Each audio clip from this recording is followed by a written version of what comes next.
Now I'm going to demonstrate how to sew collage. So you need some really good magazines. Nat Geo is fabulous because it's really good paper. You need something with a nice weight to it. We can talk about more about that later. So the idea is to tap into the subconscious. So you just start flipping through a magazine and seeing something so there's something interesting about those postures and the textures and colors they're wearing. I can rip this up. So I'm just going to rip that out.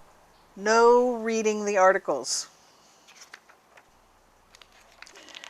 I like this because it has some interesting patterns of rocks.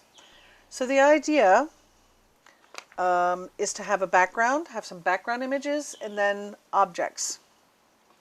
So this would make a good background picture. Also this, right? So nice snow or one of these. So at this point, I'm just going to pull them, but I'm talking to you as I'm going to sort of show you what might capture my attention. All these lights might make a good background or a sky scene.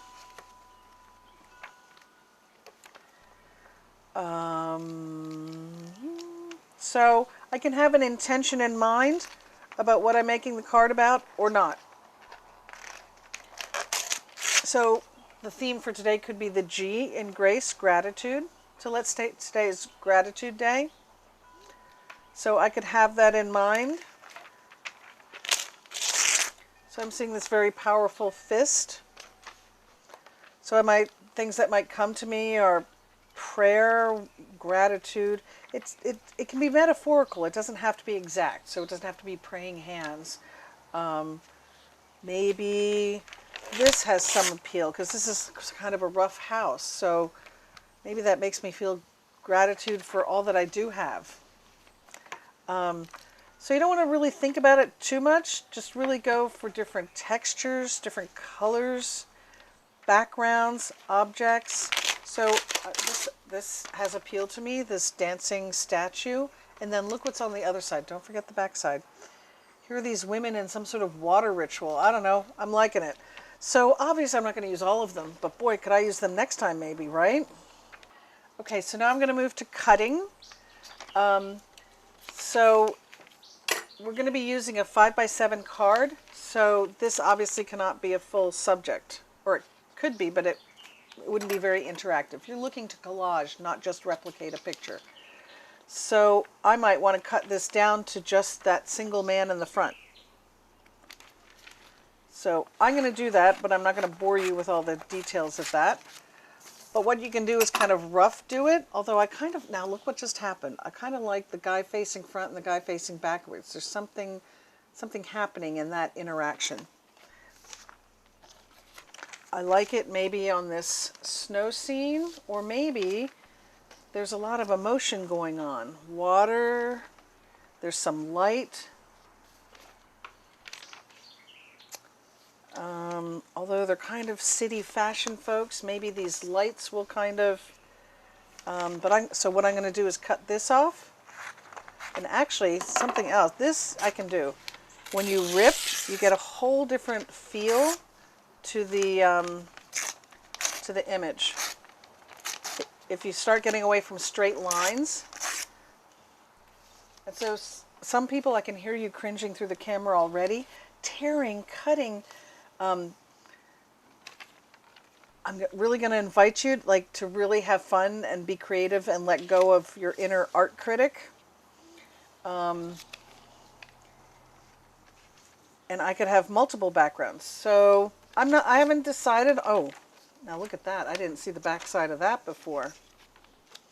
Although something about these two men and this fist, like power. So I'm going to cut out this hand because one, we generally don't use words. So I'm going to cut off all this. And then you want to decide about how much detail do you really want, right? So like when someone's hair is flowing, do you really want to cut out all the little hairs? Heck, change it, right? You can make it whatever you want. So I want to say this while I'm cutting, is that you can never sell or trade soul collage. This is someone else's art. that they've paid for. So there are copyright issues. So the more, we're going to also play with our own photographs on this trip and collaging with them. So you need to acknowledge. So I am going to cut these because there's some weird, okay. So sometimes you just pare it down close to just even see, is this what I want to be doing?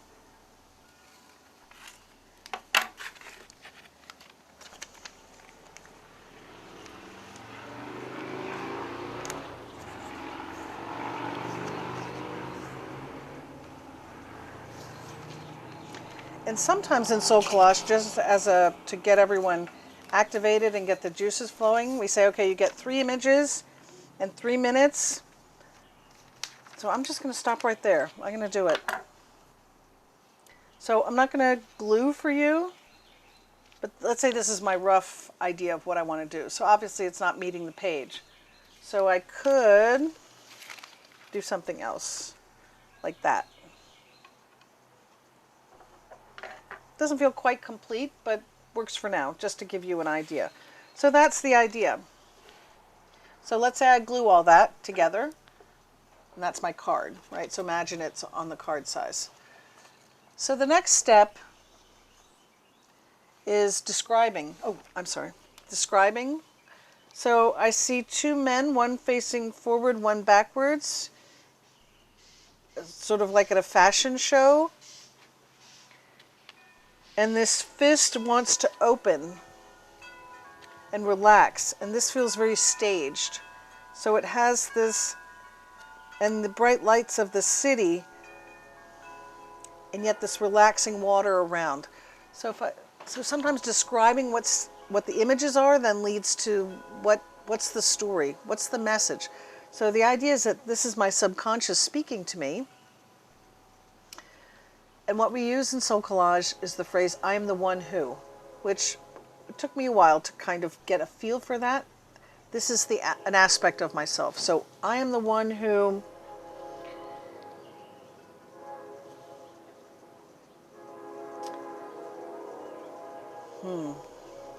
I just need a moment.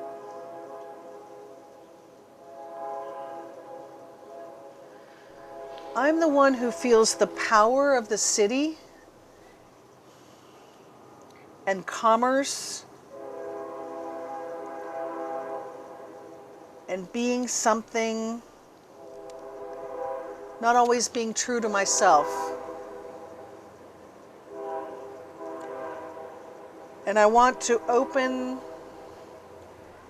that fighting fist to welcome a side of me that doesn't always show my face. So that was a demonstration of how we make the cards. Now we're going to cut back to, this is a made card, because I wasn't going to disassemble it to show you. So this card represents the expression of the music and the story I told 10 years ago about the tuft of moss in the Azores. So then the exercise becomes, again, sort of what's in this picture and what message does it have. So for me, this is a very flowing, angelic, I would almost say water spirit. It has a very Jesus kind of feel. And there's this moss in this heart, and these two are, I would say, spirit high five would be the feeling. And lots of water, lots of deep moss and forest, and of course the sky with stars. So for me, I am the one who even 10 years later realizes there's more to let go of. I am the one who still reaches out to you.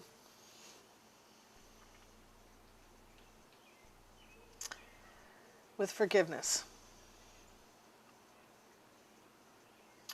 I'm the one who can, wave after wave, enter the ocean of emotion and release and give it up to God.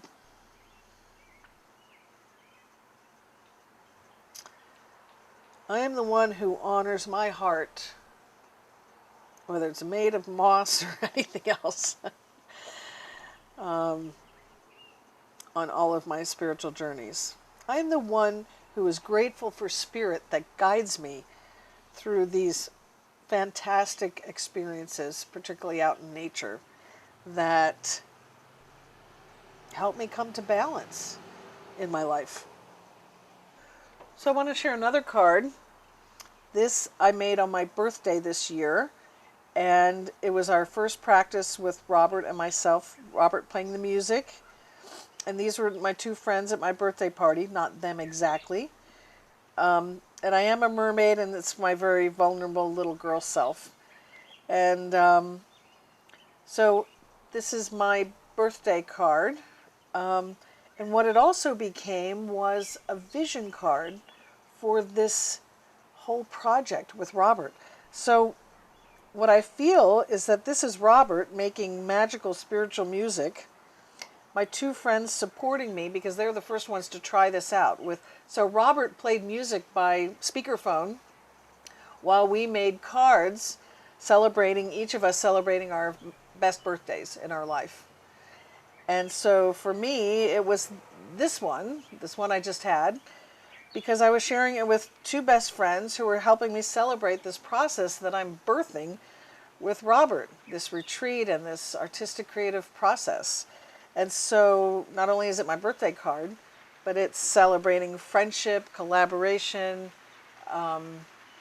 and I would say even this process, which we don't have a name for it other than Grace Notes and Soul Collage, soul songs. So this celebrates the soul song process, the birth of it, and this retreat. So it can wind up also being a vision card. So now you say, well, what do I do with all these cards? So what happens is that then I have a deck. Actually, I have a very big deck at home. And the idea is that as these represent different experiences, different aspects of myself, so on any given day, I might say, show me what I need to know today, or guide me about this. I'm not sure what date to pick for that retreat. Not that this is going to answer which date, but show me what else I need to do to get clarity about that date. So I'm doing it live. All right, let's see if but I don't really have something. Show me the card that needs to be revealed right now to demonstrate this better for the video. Okay. So, this is what I call the ocean portal. So then I would interpret how this card is related to the question or issue I had. So that's why they're not for trading, they're not for selling. This is really an expression of your personal experience. Now, as an instructor, sometimes we share our cards just so people can do a reading because they haven't made them yet. And I will probably do that at class. And someone else will have a completely different interpretation of what that means than I do. But this will always stay my card, not to be given, traded, sold, because this is also someone else's artwork, even though, unless you acidize it, make it so it doesn't look like the original, that's copyright stuff. But the idea and why we're putting it together with Robert's music is to facilitate an emotional, creative expression, and the music brings it around to tell that story, and then you're sort of documenting the story visually on the card, and then giving it even more story. So we're all wired differently. Some of us are more sound-oriented, some more visual, some more kinesthetic. And so this offers all those dynamic options, and in different orders.